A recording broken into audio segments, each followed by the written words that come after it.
आप सभी का स्वागत अभिनंदन ऑफिसर्स एकेडमी के इस लोकप्रिय चैनल पर। चलिए आज से एक बहुत महत्वपूर्ण श्रृंखला हम लोग प्रारंभ कर रहे हैं।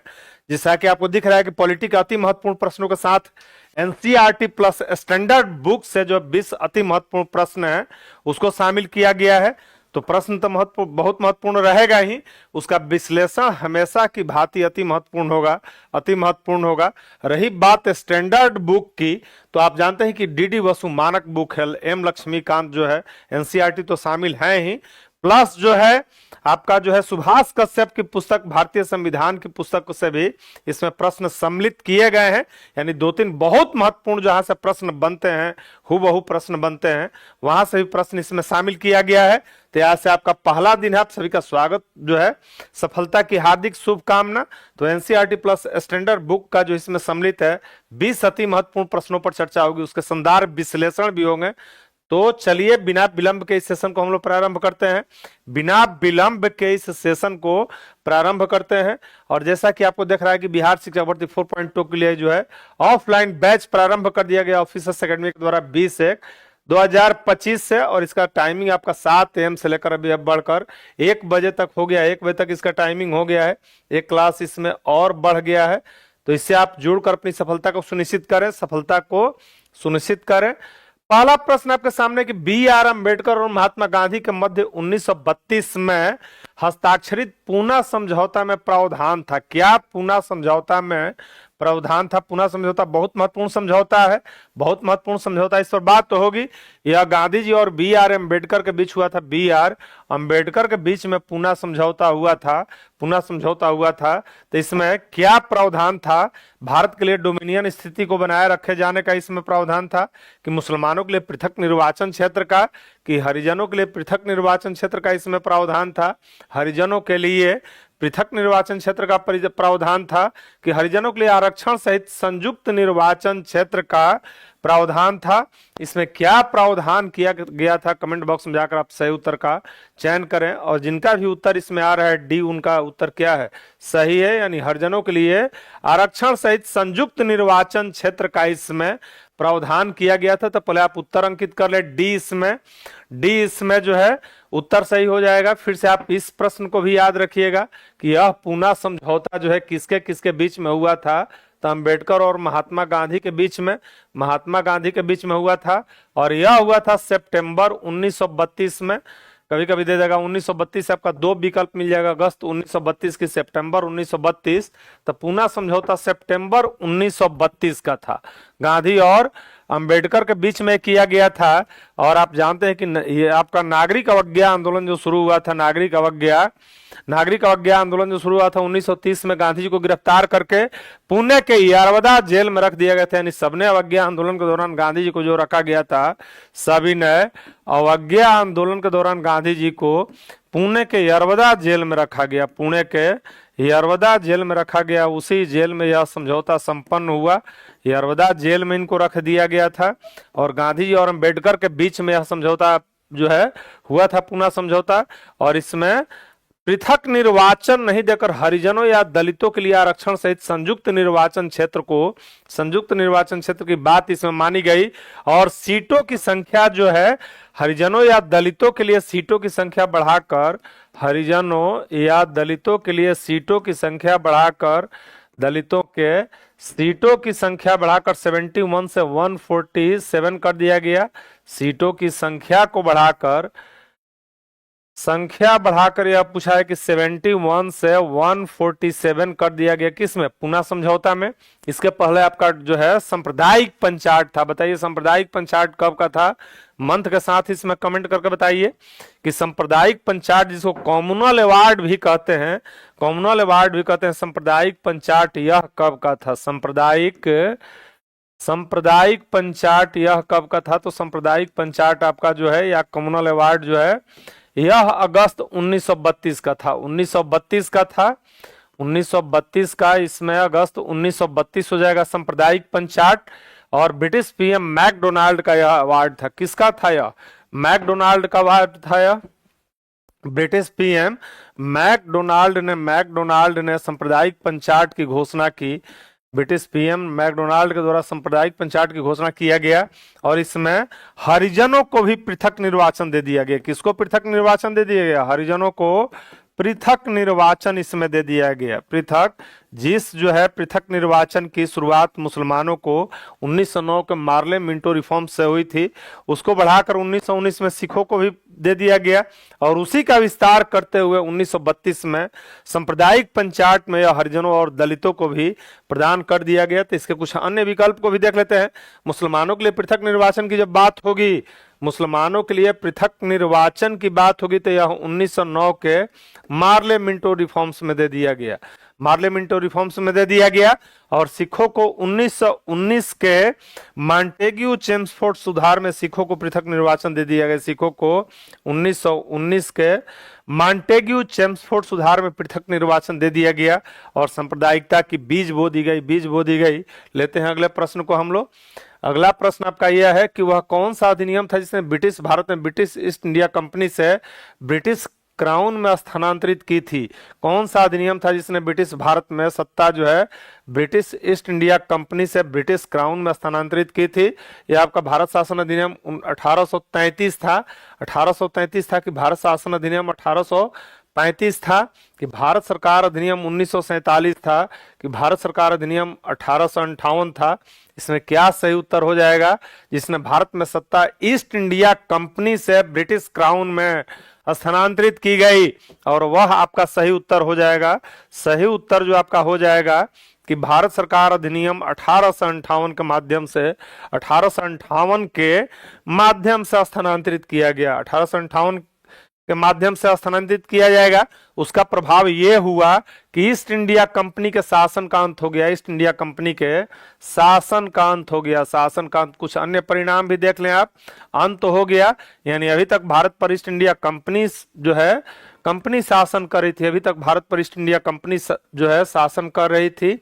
ईस्ट इंडिया कंपनी की स्थापना की यदि बात करें, इसकी स्थापना की बात करें तो यह 1600 ईस्वी में ईस्ट इंडिया कंपनी की स्थापना की गई। 1600 ईस्वी में ईस्ट इंडिया कंपनी की स्थापना की गई। पूछा जा सकता है एक प्रश्न, अक्सर यह पूछ लिया जाता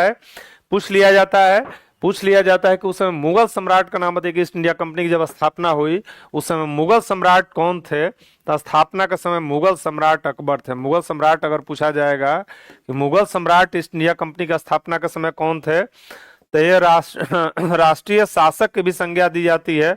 अकबर यानी मुगल साम्राज्य का वास्तविक संस्थापक अकबर इस समय मुगल सम्राट थे। 1600 ईस्वी में ईस्ट इंडिया कंपनी उद्देश्य था भारत से व्यापार करना। यह भी प्रश्न पूछा जाएगा कि ईस्ट इंडिया कंपनी का उद्देश्य क्या था? तो ईस्ट इंडिया कंपनी का उद्देश्य भारत से व्यापार करना था। ईस्ट इंडिया कंपनी का उद्देश्य भारत से व्यापार करना था। भारत में शासन स्थापित करना नहीं, भारत से व्यापार करना था। एक एक करके यूरोपीय कंपनियों का भारत में आगमन शुरू हो गया।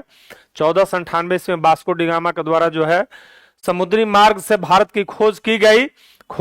कालीकट बंदरगाह वह पहुंचा था और अपने साथ मसाले जो लेकर गया था उस पर 60 गुना अधिक मुनाफा कमाया था। कौन? वास्को डी गामा, जो कि पुर्तगाल का था।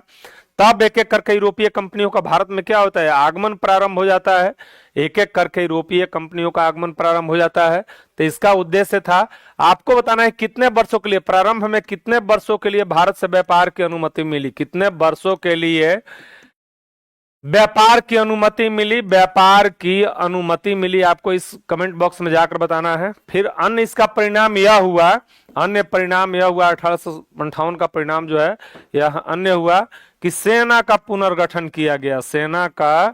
पुनर्गठन किया गया महत्वपूर्ण ठिकाने ब्रिटिश अधिकारियों का अधीन कर दिया गया। तो शासन का स्थानांतरण था। कहां पर शासन चला गया? अंग्रेजों ने सामाजिक धार्मिक सुधार आंदोलन से अपना हाथ खींच लिया। 15 वर्ष 20 वर्ष 15% नहीं, 15 वर्ष नहीं उत्तर आ रहा है। 16 वर्ष 20 वर्ष ये प्रश्न बनेगा, महत्वपूर्ण प्रश्न बनेगा कि कितने वर्षों के लिए व्यापार। एक तो विकल्प आपका बन जाता है कि इसका उद्देश्य क्या था। भारत से व्यापार करना ईस्ट इंडिया कंपनी का उद्देश्य था।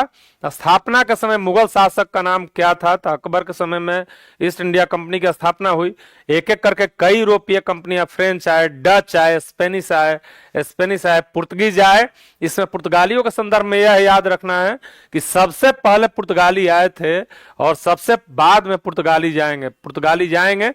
तो ठीक है, इसमें याद रखिएगा 15 वर्षों के लिए, 15 वर्षों के लिए व्यापार की अनुमति मिली, अनुमति मिली। और यह ईस्ट इंडिया कंपनी कब तक शासन करेगी? 58 तक शासन करेगी। और 58 के बाद यह शासन ब्रिटिश क्राउन या ताज के अधीन चला जाएगा, ब्रिटिश पार्लियामेंट को चला जाएगा, ताज को चला जाएगा, या ब्रिटिश संसद के द्वारा यह जो है, चूंकि भारत महत्वपूर्ण उपनिवेश था, अंग्रेजों का भारत क्या था? महत्वपूर्ण उपनिवेश था। तो कई प्रश्न इससे कंसेप्ट का आपका बनेगा, कंसेप्ट का कई धीरे धीरे ईस्ट इंडिया कंपनी पर नकेल भी कसा जाएगा। और 1813 के चार्टर एक्ट के तहत एक महत्वपूर्ण प्रश्न है, 1813 के चार्टर एक्ट के तहत जो है, चार्टर एक्ट के तहत ईस्ट इंडिया कंपनी का व्यापारिक एकाधिकार को समाप्त कर दिया गया। चार्टर एक्ट के तहत क्या किया गया? ईस्ट इंडिया कंपनी के व्यापारिक एकाधिकार को, व्यापारिक मोनोपोली को समाप्त कर दिया गया, व्यापारिक एकाधिकार को समाप्त किया गया। यह बहुत महत्वपूर्ण क्वेश्चन है। मोनोपोली अगर पूछेगा कि किस जो है एक्ट के तहत व्यापारिक एकाधिकार समाप्त कर दिया गया, 1813 के चार्टर के तहत जो है ईस्ट इंडिया कंपनी का व्यापारिक एकाधिकार समाप्त कर दिया गया। चीन और चाय के साथ व्यापार बना रहेगा, चीन के साथ व्यापार और चाय का व्यापार बना रहेगा, ये बना रहेगा। इसे भी समाप्त कर दिया गया 1833 के चार्टर एक्ट के तहत। चीन और चाय का व्यापार समाप्त कर दिया गया। चीन के साथ व्यापार और चाय का व्यापार जो है, चीन के साथ व्यापार और चाय का व्यापार जो है, व्यापार और चाय का व्यापार आपका जो है 1833 के एक्ट के तहत समाप्त कर दिया गया। 1833 के एक्ट के तहत, इसको ध्यान में रखना है कि किस एक्ट के तहत चीन और चाय का व्यापार समाप्त कर दिया जाएगा। 1833 के एक्ट के तहत चीन और चाय का व्यापार जो है समाप्त कर दिया गया, मोनोपोली समाप्त कर दिया गया 1813 के एक्ट के तहत। और 1813 के एक्ट के तहत ही शिक्षा के लिए 1 लाख रुपए का प्रावधान किया गया। 1813 के चार्टर एक्ट के तहत जो है, चार्टर एक्ट के तहत शिक्षा पर 1 लाख रुपए का प्रावधान किया गया। शिक्षा पर 1 लाख रुपए का प्रावधान किया गया, 1 लाख रुपए का प्रावधान किया गया। यह राशि ऊंट के मुंह में जीरे के समान थी। इसके पहले बड़ौदा रियासत ने इस तरह का प्रावधान किया था। पूछा सकता है कि इसके पूर्व जो है शिक्षा पर खर्च करने का किस रियासत ने प्रावधान किया था? तो 13 के एक्ट के चार्टर एक्ट से पहले जो है बड़ौदा रियासत के द्वारा जो है यह प्रावधान किया गया था। बड़ौदा रियासत के द्वारा शिक्षा पर खर्च करने का प्रावधान किया गया था, बड़ौदा रियासत के द्वारा जो है। और यह राशि भी खर्च नहीं की गई, परंतु एक शुरुआत कह सकते हैं कि शिक्षा पर 1 लाख रुपया खर्च करने का प्रावधान किया गया। और इसी समय से क्या करेंगे अंग्रेज जो है, सामाजिक धार्मिक मामलों में हस्तक्षेप की नीति प्रारंभ करेंगे। यानी 1813 के एक्ट के तहत ही जो है सामाजिक धार्मिक मामलों में हस्तक्षेप की नीति प्रारंभ करेंगे। सामाजिक धार्मिक मामलों में हस्तक्षेप की नीति प्रारंभ करेंगे। हस्तक्षेप की नीति अंग्रेजों के द्वारा प्रारंभ की गई थी। यह भी बहुत महत्वपूर्ण क्वेश्चन है। और तब जाकर आप देखते हैं कि जो है विलियम बेंटिक सती प्रथा को गैर कानूनी घोषित कर देगा।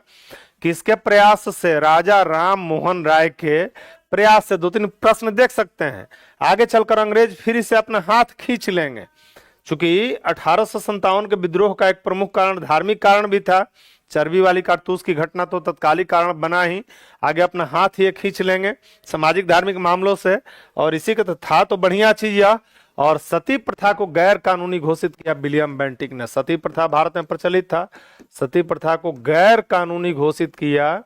गैर कानूनी किसके द्वारा घोषित किया जाएगा? घोषित करेगा विलियम बेंटिक जो है नियम 17 के तहत विलियम बेंटिक के द्वारा किया जाएगा। राजा राम मोहन राय के प्रयास से तो किसके द्वारा घोषित किया गया? विलियम बेंटिक, जो कि गवर्नर जनरल हुआ करता था। तो सती प्रथा को गैर कानूनी घोषित कर देगा विलियम बेंटिक। नियम पूछा जाए किस नियम के तहत? तो ये प्रश्न आपका बनेगा। नियम आप भी कमेंट में जाकर बताइए कि नियम के तहत जो है, तो नियम 17 के द्वारा घोषित कर दिएगा, 17 के द्वारा सती प्रथा को गैर कानूनी घोषित कर दिया गया। तो यह पूछा सकता है कि विलियम बेंटिक ने सती प्रथा को गैर कानूनी घोषित कर दिया किस नियम के तहत? नियम 17, नियम 19, नियम 21, 22, ये आपका विकल्प बन जाएगा, विकल्प बन जाएगा।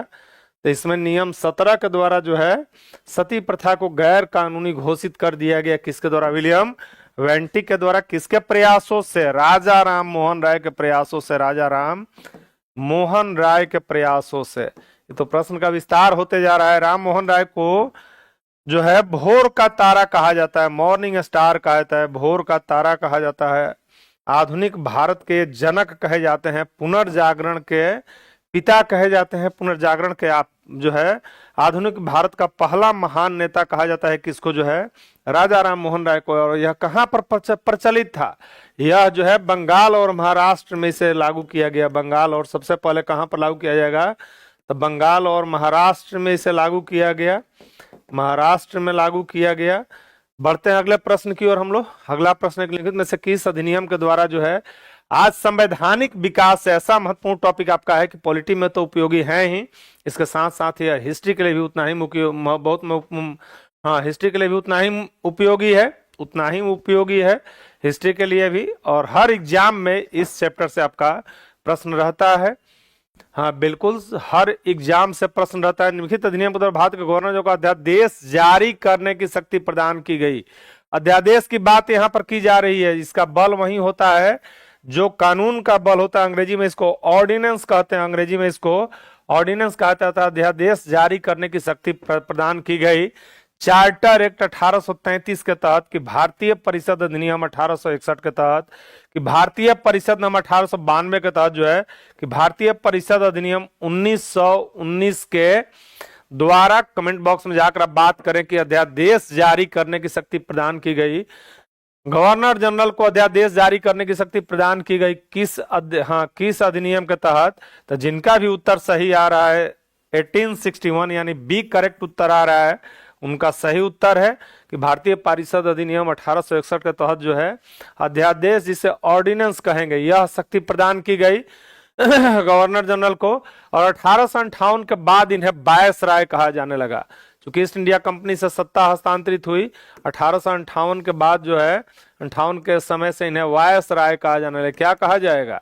वायसराय कहा जाएगा। गवर्नर जनरल का पद अब क्या कहा जाने लगा? वायसराय कहा जाने लगा।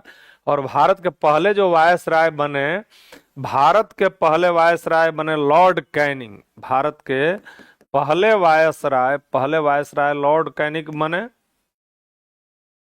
पहले वायसराय लॉर्ड कैनिंग बने लॉर्ड कैनिंग भारत के। इन्हीं के समय में 1857 का विद्रोह प्रारंभ हुआ था। 10 मई 1857 को मेरठ की छावनी से विद्रोह प्रारंभ हुआ था। लॉर्ड कैनिंग को ये भारत के प्रथम वायसराय थे, भारत के पहले वायसराय थे। और इन्हीं के समय में 10 मई 18, डेट को याद रखना है, 10 मई 1857 को मेरठ की छावनी से विद्रोह प्रारंभ हुआ। फर्स्ट वार ऑफ इंडिपेंडेंस कहा गया, यह मेरठ की छावनी से प्रारंभ हुआ। छावनी से प्रारंभ हुआ, मेरठ की छावनी से। मेरठ कहां पर है? यूपी में है। बैरकपुर में मंगल पांडे के द्वारा विद्रोह कर दिया गया था। मंगल पांडे के द्वारा जो है बैरकपुर में विद्रोह किया गया था। मंगल पांडे को फांसी की सजा दे दी गई। तो यह आपका उत्तर सही होगा 1861 जो है। इसमें याद रखिएगा 1833 में कि अंग्रेज कहे कि नियुक्ति में भेदभाव नहीं किया जाएगा। नियुक्ति में जाति, धर्म, वंश, लिंग इत्यादि के आधार पर भेदभाव नहीं किया जाएगा। तो इसका बढ़िया क्वेश्चन बनेगा कि नियुक्ति में भेदभाव नहीं किया जाएगा, भेदभाव नहीं किया जाएगा नियुक्ति में। किस अधिनियम के तहत? 1833 के एक्ट के तहत चीन और चाय का व्यापार भी समाप्त कर दिया जाएगा। इसी एक्ट के तहत जो है 1833 के एक्ट के तहत भी चीन और चाय का व्यापार, जो अंग्रेजों के चीन के साथ व्यापार और चाय का व्यापार भी समाप्त कर दिया जाएगा। और 1858 में जो है 1858 में ईस्ट इंडिया कंपनी के शासन का अंत हो गया। तो चीन और चाय का व्यापार का भी जो है व्यापार का भी समाप्ति कर दिया गया। किस एक्ट के तहत? 1833 के एक्ट के तहत जो है। और इसमें मुसलमानों को पृथक निर्वाचन दे दिया गया। 1909 के तहत जो है मुसलमानों को पृथक निर्वाचन दे दिया गया। मुसलमानों को पृथक निर्वाचन दे दिया गया। मुसलमानों को पृथक निर्वाचन दे दिया गया, सेपरेट। और इसका आगे विस्तार किया जाएगा 1919 और 1919 और 1900 जो है 32 में विस्तार किया जाएगा। 1932 में हरिजनों या दलितों को दे दिया गया। 1900 जो है 32 में किसके द्वारा, जो है मैकडोनाल्ड जो कि ब्रिटिश पीएम थे, 1932 में उनके द्वारा हरिजनों या दलितों को प्रदान कर दिया गया। सांप्रदायिक अवार्ड जो है उसका विस्तार करते हुए हरिजन शब्द महात्मा गांधी का ही दिया हुआ है। हरिजन शब्द यदि आपसे पूछ दिया जाए कि हरिजन शब्द जो है किसके द्वारा दिया गया है, तो महात्मा गांधी के द्वारा। उनके 3 एजेंडे महत्वपूर्ण हुआ करते थे रचनात्मक कार्यों में, हिंदू मुस्लिम एकता और महिला सशक्तिकरण और हरिजनों का उद्धार जो है, तो ये महत्वपूर्ण बात हुआ करते थे। महत्वपूर्ण बात जो है पूना समझौता जो है सितंबर 1932 का था, और किसके किसके बीच, तो गांधी और अंबेडकर के बीच था। अंबेडकर के बीच एक और महत्वपूर्ण प्रश्न हमको याद पड़ रहा है कि इसी एक्ट के तहत जो है विलियम बेंटिक भारत के पहले गवर्नर जनरल बनाए गए। 18 यानी इसे आप देख लें, सेपरेट देख लें कि 1833 के एक्ट के तहत विलियम बेंटिक, यह कंफ्यूजन होता है इस प्रश्न में, 1833 के एक्ट के तहत जो है 33 के चार्टर एक्ट के तहत जो है, एक्ट के तहत लॉर्ड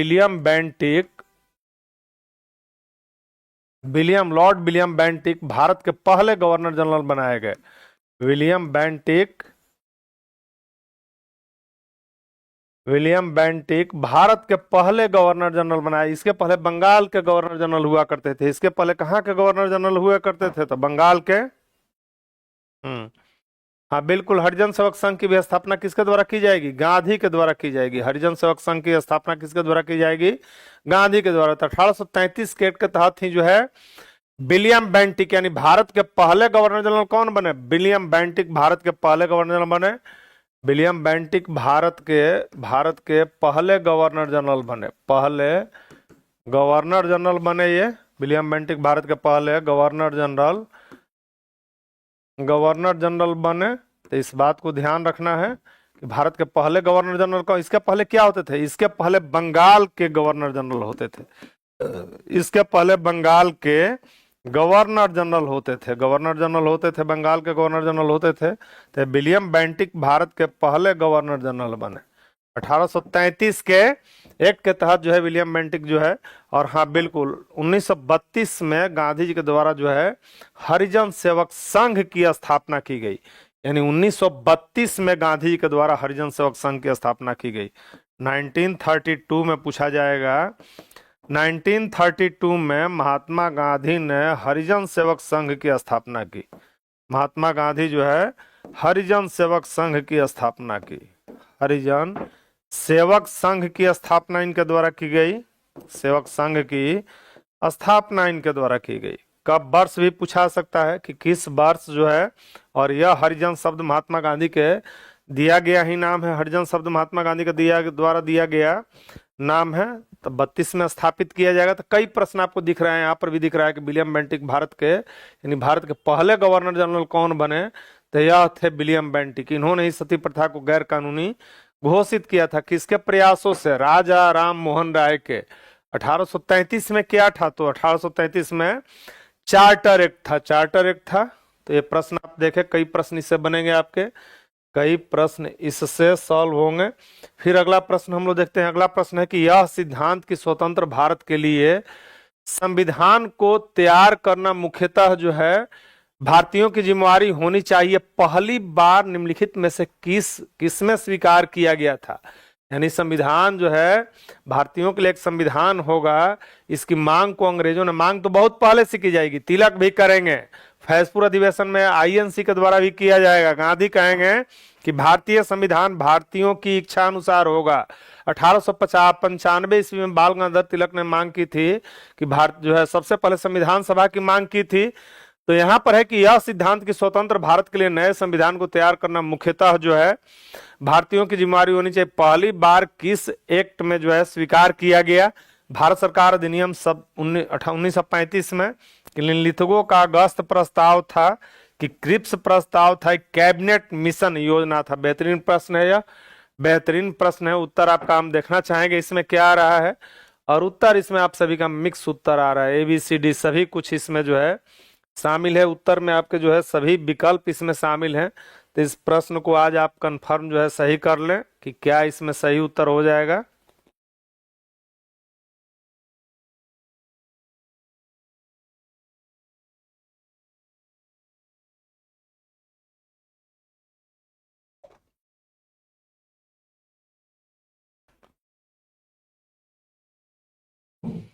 चलिए, कुछ सही उत्तर आ रहा है इसमें। तो जिनका भी उत्तर इसमें आ रहा है अगस्त प्रस्ताव, अगस्त ऑफर, जिनका भी सही उत्तर आ रहा है सही हो जाएगा। यह किसका था? लिनलिथिगो का था। लिनलिथिगो का अगस्त ऑफर था। तो इसी में पहली बार स्वीकार किया गया, पहली बार स्वीकार किया जाएगा किसमें? तो लिनलिथिगो का जो अगस्त प्रस्ताव था, यह भारत के वायसराय हुआ करते थे लिनलिथिगो। लिनलिथिगो जो है भारत छोड़ो आंदोलन के समय यही, इनसे यह भी पूछा सकता है कि क्विट इंडिया मूवमेंट जो भारत सरकार का जो आजादी की प्रथम लड़ाई थी, नहीं क्या अंतिम महालड़ाई थी, तो लिनलिथिगो ने अगस्त प्रस्ताव प्रस्तुत किया था। इसी में यह माना गया, इस बात को माना गया कि जो है अगर बात की जाएगी तो संविधान सभा की मांग सबसे पहले बीजी तिलक करेंगे। तिलक सबसे पहले, तिलक ने सर्वप्रथम संविधान सभा की मांग की। सर्वप्रथम 1895 में संविधान सभा की मांग की। संविधान सभा की मांग इनके द्वारा की गई, संविधान सभा की मांग की गई।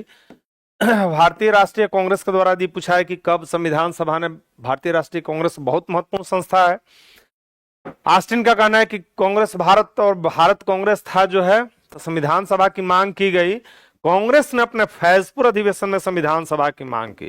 कांग्रेस ने अपने फैजपुर अधिवेशन में, जिसकी अध्यक्षता जवाहरलाल नेहरू के द्वारा की गई थी, तो कांग्रेस ने अपने फैजपुर अधिवेशन में संविधान सभा की मांग की। फैजपुर अधिवेशन याद रखिएगा कि कांग्रेस अपने किस अधिवेशन में? फैजपुर अधिवेशन में मांग करेगी। स्वराज पार्टी के द्वारा 34 में रांची में संविधान सभा की मांग की गई। स्वराज पार्टी के द्वारा यदि पूछेगा कि स्वराज पार्टी ने संविधान सभा की मांग की सर्वप्रथम, तो स्वराज पार्टी ने 1934 में रांची में संविधान सभा की मांग की। सब अलग अलग प्रश्न है, महत्वपूर्ण प्रश्न है। तो लिनलिथिगो कौन थे? वायसराय थे, और उन्हीं का अगस्त ऑफर है। यदि पूछा कि अगस्त प्रस्ताव कब का है? 1940 का है। यह अगस्त प्रस्ताव कब का? 1940 का। क्रिप्स प्रस्ताव कब का है? तो 1942 का है। यह 1942 का। और इसको Gandhi ji post dated cheque कह दिए थे। क्रिप्स प्रपोजल को ऐसा बैंक जो दिवालिया हो रहा है उसका उत्तर दिनांकित चेक कह दिया गया था। और कैबिनेट मिशन योजना जो है 1946 का है, 1946 का है। और इसी कैबिनेट मिशन योजना के तहत संविधान सभा का गठन किया गया था। तो यह वर्ष भी याद रखिएगा। आपका राजगोपालाचारी फॉर्मूला पूछेगा तो 1944 का था। शिमला सम्मेलन 1945 का। बेबेल प्लान भी 1945 का था, बेबेल प्लान। नौसेना विद्रोह 1946 का था। नौसेना विद्रोह के द्वारा जो है विद्रोह किया गया, नौ सैनिकों के द्वारा विद्रोह किया गया 1946 में। और 1947 का माउंट बेटन योजना है, माउंट बेटन योजना, जिसको 3 जून की योजना भी कहते हैं, 3 जून की योजना भी कहते हैं। तो इसी कैबिनेट मिशन में कांग्रेस अपने फैजपुर अधिवेशन में संविधान सभा की मांग करेगी। स्वराज पार्टी 1934 में रांची में संविधान सभा की मांग की। संविधान सभा की मांग की, विचार दिया था एमएन राय के द्वारा। एमएन रॉय ने विचार दिया था। इसका विचार जो है एमएन रॉय के द्वारा दिया गया था। विचार जो है एमएन रॉय के द्वारा दिया गया था। तो एमएन रॉय नाम याद रखिएगा, रॉय याद रखिएगा। और जो है अगस्त प्रस्ताव में बात मान ली गई। पूछा है कि 1942 के क्विट इंडिया मूवमेंट के समय, यानी भारत छोड़ो आंदोलन के समय जो है भारत के वायसराय कौन थे? वायसराय कौन थे? तो यह वायसराय कौन थे आपके? तो लिनलिथिगो थे। लिनलिथिगो ही भारत के वायसराय हुआ करते थे। अगस्त ऑफर इन्हीं का था और इसी में यह बात मान ली गई, इसी में यह बात मान ली गई।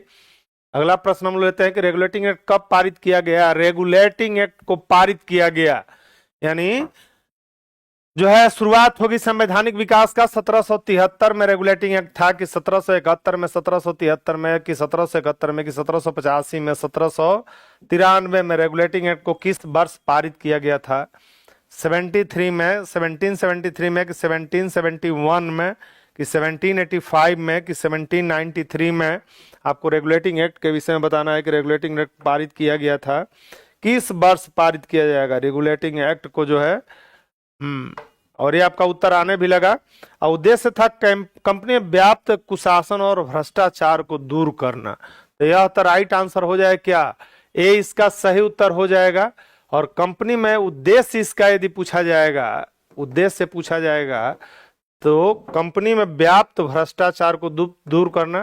कंपनी में जो भ्रष्टाचार व्याप्त था व्याप्त भ्रष्टाचार को दूर करना इसका उद्देश्य था, भ्रष्टाचार को। और इसी के तहत कलकत्ता में एक सुप्रीम कोर्ट की स्थापना की गई। सुप्रीम कोर्ट की स्थापना की जाएगी इसी एक्ट के द्वारा जो है, सुप्रीम कोर्ट की स्थापना की गई इसी एक्ट के द्वारा जो है, सुप्रीम कोर्ट की स्थापना की गई। और जो है इम्पे इसके न्यायाधीश बनाए गए, इम्पे जो है मुख्य न्यायाधीश बनाए गए, चीफ जस्टिस बनाए गए। इम्पे कौन बनाए गए, मुख्य न्यायाधीश बनाए गए, मुख्य न्यायाधीश इसके बनाए गए। तो इस बात को आप ध्यान रखेंगे। इम्पे जो है 74 में उच्च न्यायालय की स्थापना की गई। और जो है इस समय अगर पूछा कि ब्रिटेन के पीएम कौन थे तो लॉर्ड नॉर्थ थे। इस समय ब्रिटेन के पीएम लॉर्ड नॉर्थ थे। इस समय पूछा जाएगा कि इस समय ब्रिटेन के पीएम कौन थे, ब्रिटेन के पीएम यानी प्रधानमंत्री कौन थे, तो लॉर्ड नॉर्थ थे, याद रखिएगा लॉर्ड नॉर्थ इस समय ब्रिटेन के प्रधानमंत्री थे। पूछा सकता है। यहां से शुरुआत होगी, संवैधानिक विकास की शुरुआत होगी 1773 से, यह संवैधानिक विकास की शुरुआत होगी। और इसका सफर जो है 1947 के भारतीय स्वतंत्रता अधिनियम तक जारी रहेगा। भारतीय स्वतंत्रता अधिनियम पूछा जाएगा तो यह 1947 का भारतीय स्वतंत्रता अधिनियम तक जारी रहेगा। स्वतंत्रता अधिनियम तक यह सफर जारी रहेगा। बताइए भारतीय स्वतंत्रता अधिनियम को कब मंजूरी मिली? ब्रिटिश संसद की मंजूरी पूछा जाता है कि भारतीय स्वतंत्रता अधिनियम को जो है ब्रिटिश संसद की मंजूरी कब मिली जो है। तो यह भारत के संवैधानिक विकास में पहला मील का पत्थर था। 1873 का एक्ट जो है संवैधानिक विकास में पहला मील का पत्थर था। संवैधानिक विकास में, भारत के संवैधानिक विकास में पहला मील का पत्थर था। यह पहला मील का पत्थर था, मील का पत्थर था यह 1773 का रेगुलेटिंग एक्ट। हाँ, डेट 47 में तो पारित किया गया। डेट के साथ यह जो है कि हाँ 18 जुलाई जो है रमाकांत देव का, हाँ सही है 18 जुलाई, जिनका भी 3 जुलाई नहीं 18 जुलाई को, हाँ 18 जुलाई को मंजूरी मिली। 18 जुलाई को क्या मिली? और इसी के माध्यम से जो है ब्रिटिश संसद ने पहली बार भारतीय मामलों में हस्तक्षेप किया। अगर पूछा जाएगा कि किस एक्ट के द्वारा ब्रिटिश संसद ने भारतीय मामलों में हस्तक्षेप प्रारंभ किया, तो यह था जो है 1773 का रेगुलेटिंग एक्ट। 1773 का रेगुलेटिंग एक्ट। तो इसे मंजूरी मिली, भारतीय स्वतंत्रता अधिनियम को मंजूरी मिली। यदि पूछा जाएगा तो यह मंजूरी मिलेगी 18 जुलाई को। 18 जुलाई 1947 को मंजूरी मिली। 4 जुलाई को पेश किया गया था। यानी भारतीय स्वतंत्रता अधिनियम को पूछा है कब पेश किया गया, तो 4 जुलाई को इसे पेश किया गया था। चलिए बढ़ते हैं कुछ अन्य प्रश्न की ओर। और शिक्षक भर्ती 4.2 में पीआरटी 1 to 5 के लिए बैच लॉन्च कर दिया गया ऑफिसर्स एकेडमी के द्वारा। कोर्स के साथ 2 बैच फ्री भी है। आपका सब्जेक्ट वाइज जो है 5000 प्रश्नों का, ये बहुत महत्वपूर्ण आपका साबित होगा। 5000 प्रश्न बहुत अधिक होते हैं और उनमें डिस्कशन, डिटेल्स में डिस्कशन है। 6 से 12 तक का एनसीईआरटी, इसमें नए तरीके का नोट से किसी परीक्षा में एनसीईआरटी की भूमिका से इनकार नहीं किया सकता है। तो इसमें जो है उसका नोट्स भी नए तरीके से आपको दिया गया है कि इसका 6 से 8 तक का जो है 6 से 12 तक का एनसीईआरटी का नए तरीका का नोट्स भी मिलेगा। पिट्स इंडिया एक्ट किस वर्ष पारित किया गया? पिट्स का इंडिया एक्ट जो है पारित किया गया 1784 में कि 1901 में कि 1819 में, 1857 में?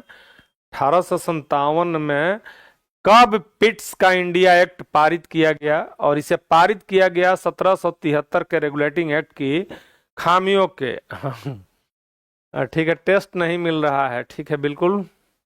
चलिए, तो पिट्स इंडिया एक्ट कब पारित किया गया?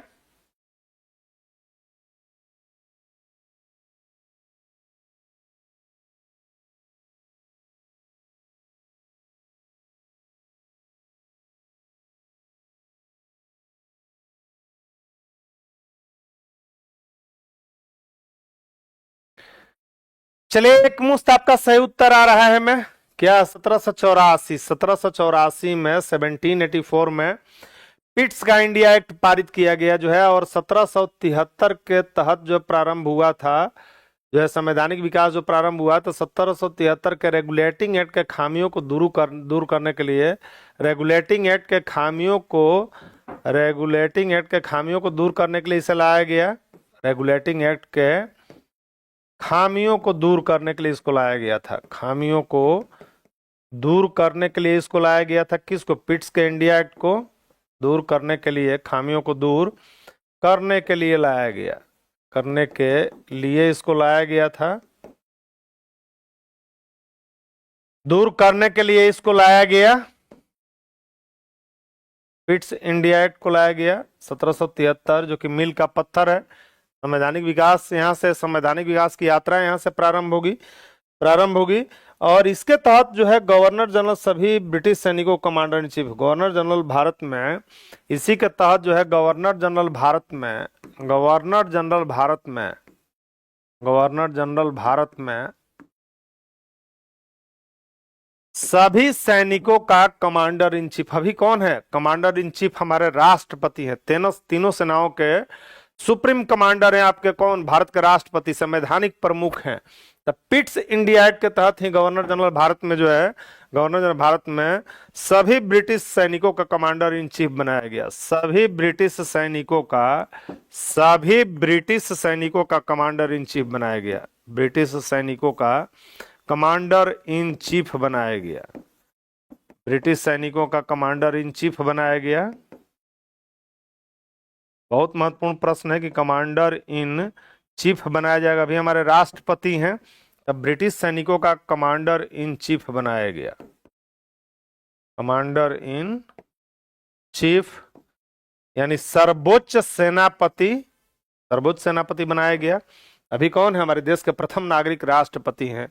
और तीनों सेनाओं के सुप्रीम कमांडर कौन है? भारत के राष्ट्रपति हैं। अभी के संदर्भ में यदि हम बात करें तो तीनों सेनाओं के सुप्रीम कमांडर जो है, तीनों सेनाओं के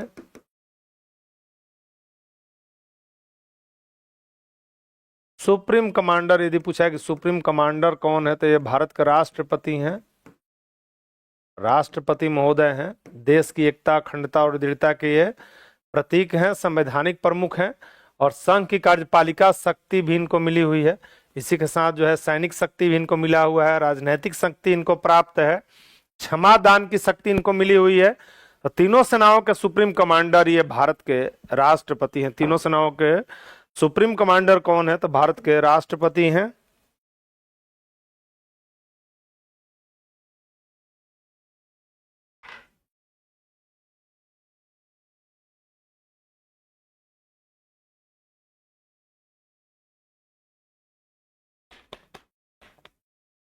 बिल्कुल, वर्तमान में मुर्मू है, द्रौपदी मुर्मू 15वीं राष्ट्रपति हैं। ये कौन सी राष्ट्रपति हैं? क्रम में 15वीं राष्ट्रपति हैं द्रौपदी मुर्मू। यदि पूछ लिया जाए द्रौपदी मुर्मू से 3-4 प्रश्न पूछा सकता है।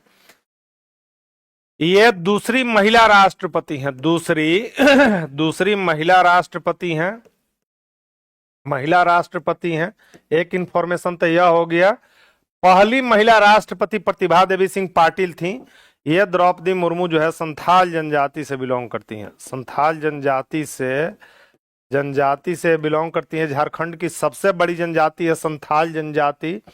संथाल विद्रोह भी हुआ था, दामन एको एरिया था। तो यह 15वीं महिला राष्ट्रपति बनी है द्रौपदी मुर्मू। कौन सी महिला राष्ट्रपति है? 15वीं राष्ट्रपति ये राष्ट्रपति बनी है। फिर से इनके बारे में है, द्रौपदी मुर्मू से ही यह है कि यह अनुसूचित जनजाति से बनने वाली पहली राष्ट्रपति हैं। एसटी यानी शेड्यूल्ड ट्राइब, जो दुर्गम इलाकों में रहते हैं, घने जंगलों के बीच रहते हैं, पहाड़ों में रहते हैं, जल जंगल जमीन से इनका गहरा लगाव होता है। तो यह प्रथम एसटी राष्ट्रपति हैं। यानी शेड्यूल्ड ट्राइब प्रथम एसटी राष्ट्रपति ये बनी है, राष्ट्रपति हैं, यह पूछा सकता है। और ये ऐसी पहली राष्ट्रपति हैं जिनका जन्म आजादी के बाद हुआ है। ये पहली राष्ट्रपति हैं जिनका जन्म जो है, ये पहली राष्ट्रपति हैं जिनका जन्म आजादी के बाद हुआ है, जिनका जन्म आजादी के बाद हुआ है, जिनका जन्म आजादी के बाद हुआ है, आजादी के बाद हुआ है, तो ये पूछा जा सकता है कि आजादी के बाद जन्म इनका हुआ है, पहली राष्ट्रपति हैं, यानी इसके पहले जो भी राष्ट्रपति थे उनका जन्म आजादी के पहले हो चुका था, उनका जन्म आजादी के पहले हो चुका था। निम्नलिखित में से किस अधिनियम को जो है मॉर्ले मिंटो सुधार के नाम से जाना जाता है? किस अधिनियम को, इस पर चर्चा हम लोग किए हैं।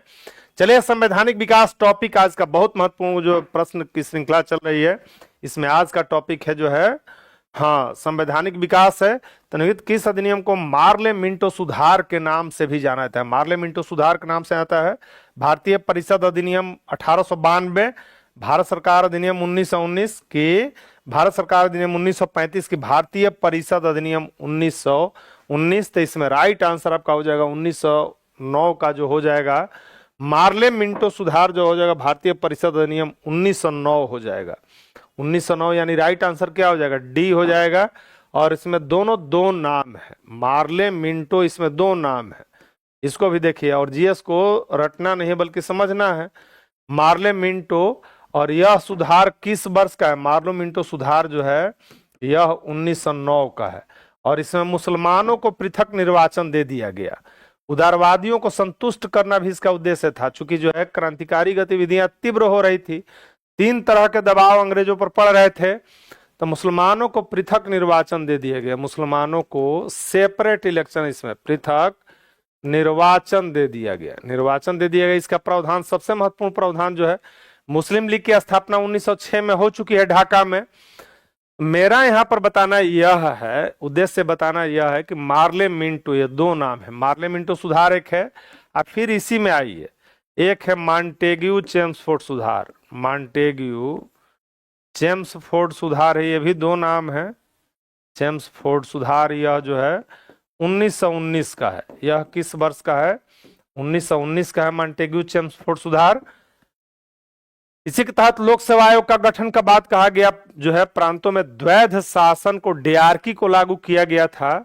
तब इसमें ध्यान रखना है कि मार्ले और मॉन्टेग्यू ये क्या थे? मार्ले और मॉन्टेग्यू क्या थे? तो ये दोनों भारत सचिव थे, यानी शुरू का जो नाम है ये दोनों भारत सचिव थे, भारत सचिव थे। और मिंटो और चेम्सफोर्ड वायसराय थे, मिंटो और जो है चेम्सफोर्ड, इसमें जो होंगे मिंटो होंगे और जो चेम्सफोर्ड होंगे ये भारत के क्या होंगे? वायसराय इस समय थे। ये जो है क्या थे? तो वायसराय थे, वायसराय के पद पर थे ये मिंटो, और जो है मिंटो और चेम्सफोर्ड जो है यह वायसराय थे, वायसराय थे। और इसी 1919 के एक्ट के तहत जो है क्या किया गया? प्रांतों में द्वैध शासन लागू कर दिया गया। बहुत महत्वपूर्ण प्रावधान था इसका, और इसका भारत के संविधान पर सबसे अधिक प्रभाव है, भारत के संविधान पर सबसे अधिक प्रभाव है। 1935 के एक्ट का, अधिनियम का भारत के संविधान पर सबसे अधिक प्रभाव है। 1935 के अधिनियम का सबसे अधिक प्रभाव है, सबसे अधिक प्रभाव है भारत के संविधान पर। इसके आधे अनुच्छेद या तो हूबहू ले लिए गए हैं या थोड़े बहुत प्रावधान के साथ जो है, परिवर्तन के साथ उनको शामिल किया गया है। अगला प्रश्न जो है वह यह है कि मार्ले मिंटो सुधार का उद्देश्य क्या था? पृथक निर्वाचन प्रणाली था, कि भारतीयों की भागीदारी को बढ़ाना था, कि युद्ध में सहयोग हेतु तैयार करना था, कि ये तो क्रिप्स का 1942 का हो जाएगा, पूर्ण स्वतंत्रता देना था। तो इसका पृथक निर्वाचन, जिनका भी सही उत्तर पृथक निर्वाचन आ रहा है।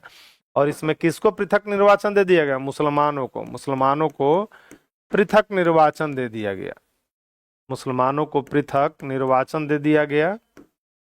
सिखों को प्रदान कर दिया जाएगा 1919 के एक्ट में, सिखों को 1919 के एक्ट में प्रावधान कर दिया गया, पृथक निर्वाचन दे दिया गया, विस्तार किया गया। और इसी का विस्तार जो है सांप्रदायिक पंचायत में हरिजनों को पृथक निर्वाचन दे दिया गया, यानी कम्युनल अवार्ड में जो है सांप्रदायिक पंचायत में,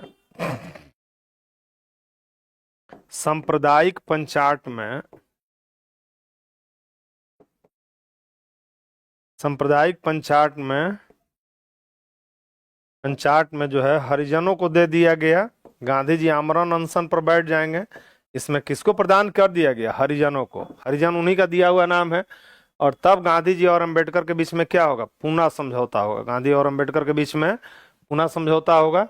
अगला प्रश्न यह है आपका कि मॉन्टेग्यू चेम्सफोर्ड सुधार प्रावधानों का क्या सार था? यह किस वर्ष का है? 1919 का है। 1919 का है।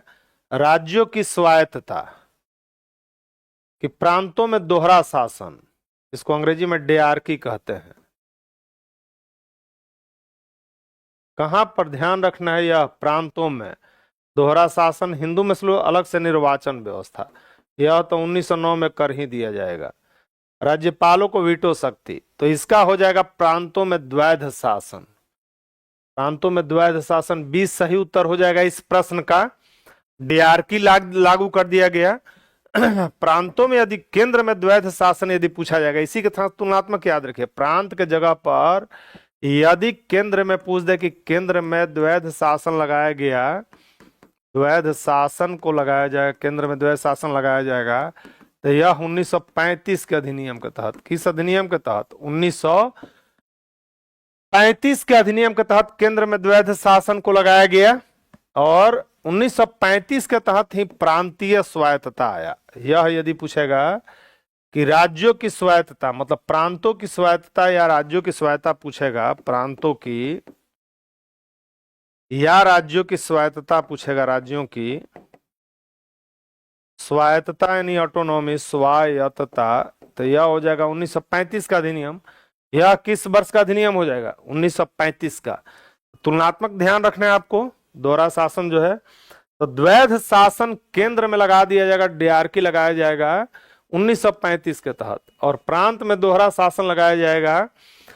यह जो है मॉन्टेग्यू चेम्सफोर्ड सुधार के तहत, जो कि किस वर्ष का? 1919 में। और 1919 में ही लोक सेवा आयोग के गठन की बात कही गई। 1919 में ही लोक सेवा आयोग के गठन की बात कही गई। 1919 में इस अधिनियम के तहत ही लोक सेवा आयोग के गठन की बात कही गई। लोक सेवा आयोग पूछागा कि लोक सेवा आयोग के गठन की बात कही गई, लोक सेवा आयोग के गठन की बात कही गई। और लोक सेवा आयोग पूछा कि गठन कब किया गया, पब्लिक सर्विस कमीशन का गठन कब किया गया, तो 1926 में।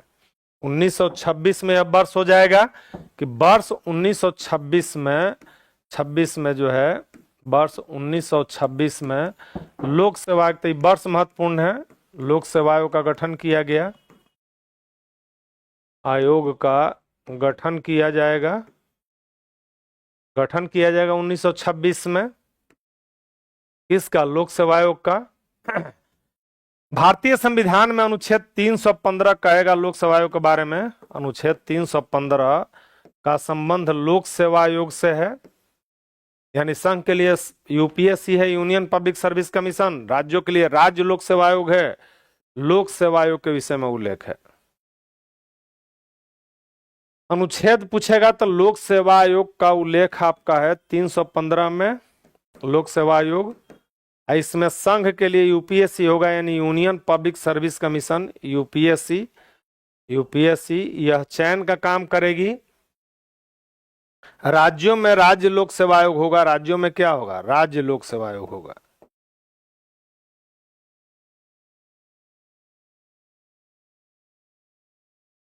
और एक से अधिक राज्य अनुरोध करें और राष्ट्रपति अनुमति देंगे तो ज्वाइंट पब्लिक सर्विस कमीशन का भी गठन किया सकता है, यानी इसके तहत राष्ट्रपति की अनुमति से। यह 3 मैटर है। एक तो यूपीएससी हो जाएगा संघ के लिए, ध्यान दीजिए। राज्यों के लिए राज्य लोक सेवा आयोग हो जाएगा, जैसे बिहार में बीपीएससी, झारखंड में जेपीएससी, उत्तर प्रदेश में यूपीपीएससी। और एक से अधिक राज्य यदि अनुरोध करें और कौन अनुमति दें? राष्ट्रपति अनुमति प्रदान करेंगे, तो एक संयुक्त लोक सेवा आयोग का भी गठन हो सकता है। तो राष्ट्रपति के अनुमति से जो है राज्यों के अनुरोध पर, किसके? राज्यों के अनुरोध पर यह होगा। अनुरोध पर राष्ट्रपति संयुक्त लोक सेवा आयोग का गठन कर सकते हैं, संयुक्त लोक सेवा आयोग का गठन कर सकते हैं। ज्वाइंट पब्लिक सर्विस कमीशन का गठन पूछा है कि किसके अनुमति से होगा, तो यह राष्ट्रपति की अनुमति से होगा। नहीं, और ये उसी राज्य के लिए चयन का काम कर देगा। ध्यान रहे कि ये चयन का, लोक सेवा आयोग किसका काम करता है? अपॉइंटमेंट नहीं, सिलेक्शन का काम करेगा, चयन का काम करेगा, नियुक्ति नहीं। यह प्रश्न पूछा जाता है, नियुक्ति इनके द्वारा नहीं होती है। इनके द्वारा क्या किया जाता है? इनके द्वारा जो है प्रत्याशियों का चयन किया जाता है, उस सेवा के लिए प्रत्याशियों का चयन किया जाता है। और 312 में अखिल भारतीय सेवाएं है। 312 में क्या है? तो 312 में अखिल भारतीय सेवाओं का उल्लेख है। यह भी इंपॉर्टेंट अनुच्छेद है। अनुच्छेद 312 जो है, 312 अखिल भारतीय सेवाएं है। अखिल भारतीय सेवाएं है यह, ऑल इंडिया सर्विसेज। इनका चयन भी यूपीएससी से होता है। इनका चयन किससे होता है? सेवा शर्तें केंद्र तय करेगा। ये कहां पर? राज्यों में, यानी केंद्र के इनके माध्यम से भी राज्यों पर नियंत्रण। केंद्र क्या है? बड़ा भाई है। संघ राज्य संबंध में जो है, केंद्र राज्य संबंध में केंद्र की स्थिति क्या है? मजबूत है। यानी हमने जो संघात्मक शासन व्यवस्था को अपनाया है, वह केंद्रीय झुकाव वाली संघात्मक शासन व्यवस्था को कहां से हमने लिया है? कनाडा से लिया है। यानी पूर्व के अनुभव को लेते हुए भारत जब जब केंद्रीय सत्ता कमजोर भारत में पड़ा है, तो विदेशी शासकों का आधिपत्य यहां पर स्थापित हुआ, चाहे वह प्राचीन काल में हिंद यूनानी शासक हो, या शक हो, या कुषाण हो, सल्तनत काल में जो है ये हो, मुगल हो या अंग्रेज हो। यानी केंद्र को मजबूत बनाया गया, बड़ा भाई को क्या बनाया गया? मजबूत बनाया गया है। 312 में अखिल भारतीय सेवाएं हैं, और ये सेवाएं हैं आईएएस, आईएएस यानी इंडियन एडमिनिस्ट्रेटिव सर्विस, आईपीएस और आईएफएस। और अंग्रेजों के समय में इसे आईसीएस कहा जाता था। ब्रिटिश काल में क्या कहा जाता था? तो ब्रिटिश काल में इसे आईसीएस कहा जाता था, भारतीय जनपद सेवा। और इसे स्टील फ्रेम के नाम से भी जाना जाता है। एक प्रश्न याद रखिएगा कि इसे स्टील फ्रेम भी कहा जाता है, इस्पाती चौकठ भी कहा जाता है, स्टील फ्रेम भी कहा जाता है। सब पूछा जाने वाला प्रश्न है, यह पूछा गया है। स्टील फ्रेम जो है, इस्पाती चौकठ किसे कहा गया? तो आईसीएस को। जैसे अरविंदो घोष थे, सुभाष चंद्र बोस थे, ए.ओ. ह्यूम, ये सभी आईसीएस अधिकारी थे, तो इसे स्टील फ्रेम कहा गया। और इस सेवा का, नागरिक सेवा का जनक कर्नवालिस था। नागरिक सेवा का जनक आपसे पूछा जाए, नागरिक सेवा का जनक आपसे पूछ लिया जाए, तो यह कर्नवालिस था।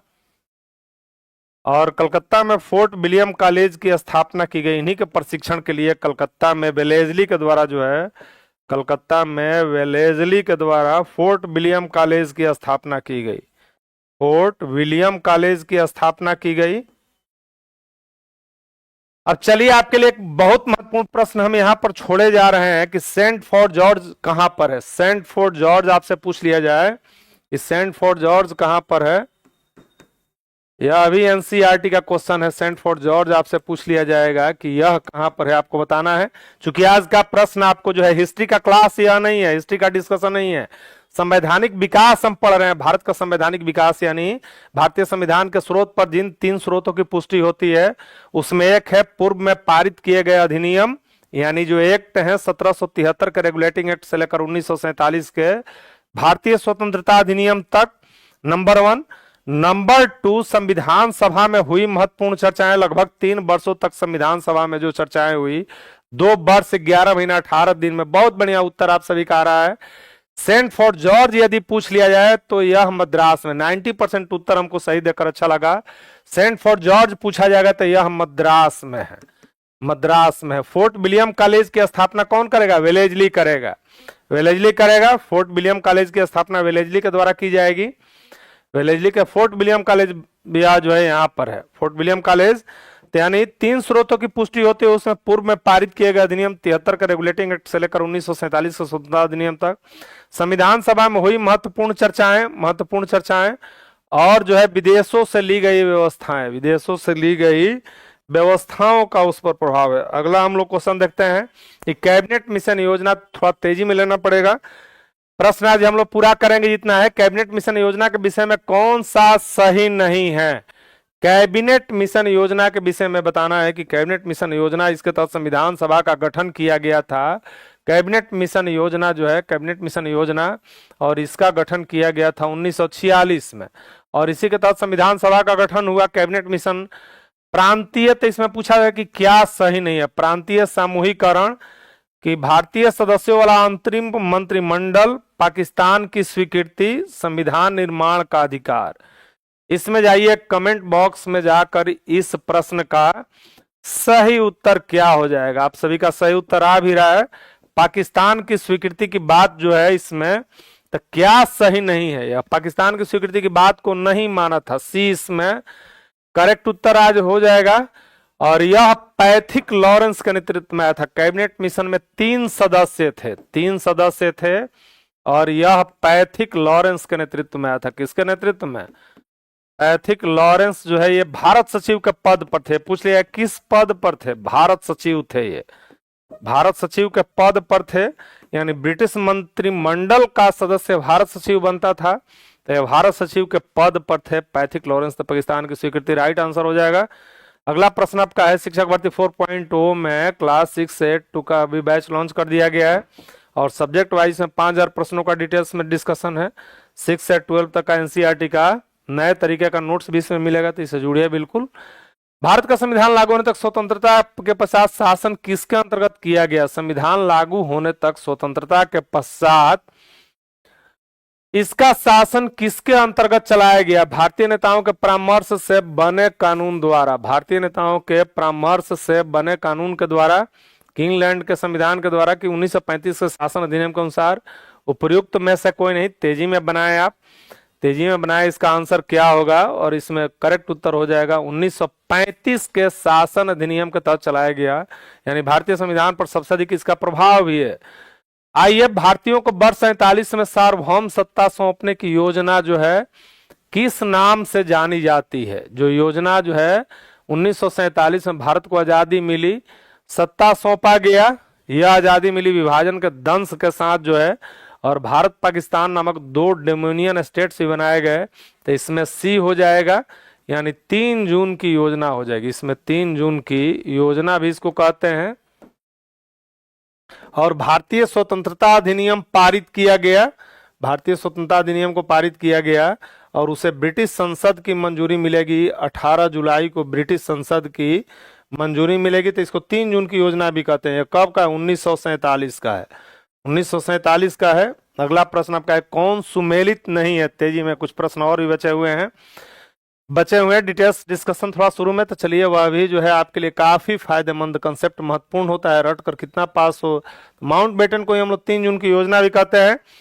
मार्ले मिंटो सुधार में जो है सांप्रदायिक निर्णय किया गया, मुसलमानों को पृथक दे दिया जाएगा। भारत सरकार अधिनियम में स्वशासन, बिल्कुल जो है प्रांतीय स्वायत्तता के रूप में इसको हम लोग पढ़ते हैं। क्या पढ़ते हैं? प्रांतीय स्वायत्तता, प्रांतीय स्वायत्तता, ऑटोनॉमी। कैबिनेट मिशन, संविधान सभा, बिल्कुल इसके द्वारा जो है संविधान सभा का गठन किया जाएगा। 1946 का कैबिनेट मिशन अभी हम देख रहे थे। साइमन कमीशन 1927 में गठन किया गया, 28 में भारत आया, फरवरी 1928 में भारत आएगा। भारत विभाजन इसका नहीं है, भारत विभाजन साइमन कमीशन का नहीं है, साइमन कमीशन का भारत विभाजन नहीं है। नेक्स्ट आपका है कि अखिल भारतीय महासंघ स्थापित करने का प्रावधान शामिल किया गया था। अखिल भारतीय महासंघ स्थापित करने का प्रावधान किया गया था।